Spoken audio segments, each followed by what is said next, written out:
Desde tiempos inmemoriales, los seres humanos han buscado formas de lidiar con sus emociones más intensas. La idea de la catarsis, tan arraigada en la teoría psicoanalítica de Freud como en el concepto aristotélico de purificación emocional, sostiene que expresar impulsos agresivos en un entorno controlado ayuda a disiparlos.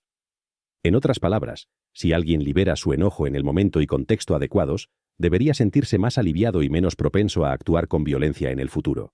Pero, ¿realmente funciona así? Imaginemos a alguien que está frustrado con su vida y decide desahogar su enojo golpeando a otros.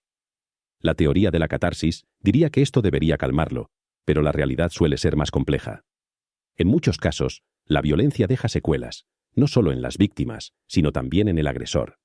En lugar de disminuir, el enojo puede transformarse en culpa, en más frustración o en la reafirmación de una conducta violenta. Además, atacar a otros no resuelve la verdadera causa del malestar, solo la externaliza momentáneamente. Las estructuras sociales detrás de la violencia. El problema de la teoría de la catarsis es que asume que la violencia es un impulso individual, un instinto que necesita ser liberado, cuando en realidad muchas de sus raíces están en estructuras sociales, económicas y políticas. La desigualdad, la falta de oportunidades y la injusticia crean un caldo de cultivo en el que la violencia deja de ser un simple impulso y se convierte en un reflejo de la desesperanza, el refuerzo de la violencia.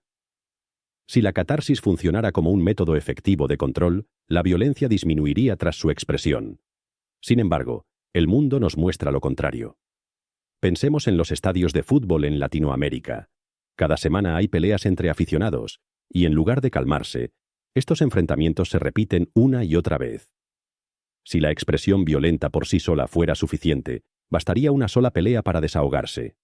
Pero la realidad es que cada acto de violencia refuerza la idea de que esa es una respuesta válida, perpetuando el ciclo. La dualidad humana. Desde hace siglos, filosofías y corrientes psicológicas han reflexionado sobre la dualidad que habita en cada persona, un lado luminoso, racional y socialmente aceptable, y otro oscuro, instintivo y salvaje. La civilización, en gran medida, consiste en equilibrar estos impulsos para que la convivencia sea posible. El problema es que, cuando se normaliza la violencia, este equilibrio se rompe. Dejamos de vernos como individuos con capacidad de elegir y nos convertimos en engranajes de un sistema que nos dice cómo sentir, cómo reaccionar y a quién señalar como enemigo. Propaganda y mecanismos de obediencia. La violencia institucionalizada no podría sostenerse sin un fuerte componente de propaganda.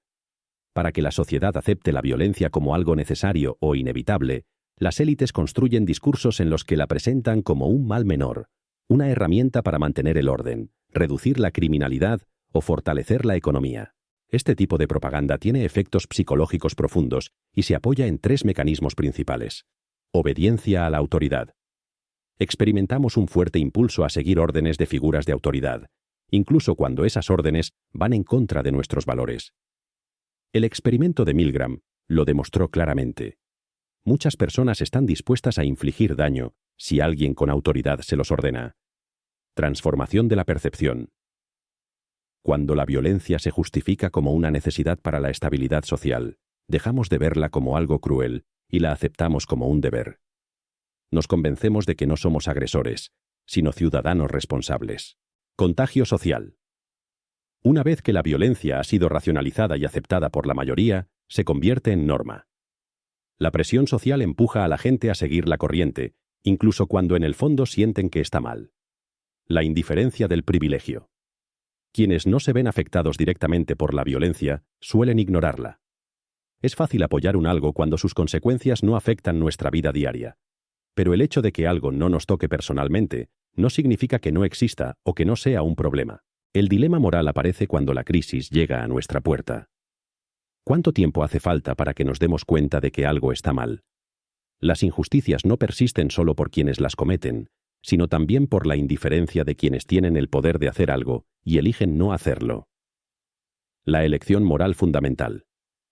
Siempre tenemos la posibilidad de elegir. En un mundo donde la venganza y la agresión parecen respuestas lógicas, optar por la comprensión y la justicia representa un acto de resistencia. Esto desafía la idea de que la violencia es inevitable y muestra que lo que nos define no es nuestra capacidad de hacer daño, sino nuestra capacidad de decidir no hacerlo. Alternativas constructivas.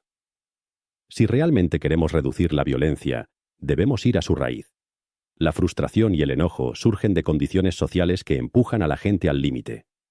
¿Qué pasaría si, en lugar de normalizar la agresión, nos enfocáramos en garantizar derechos básicos como educación, salud, vivienda y trabajo digno?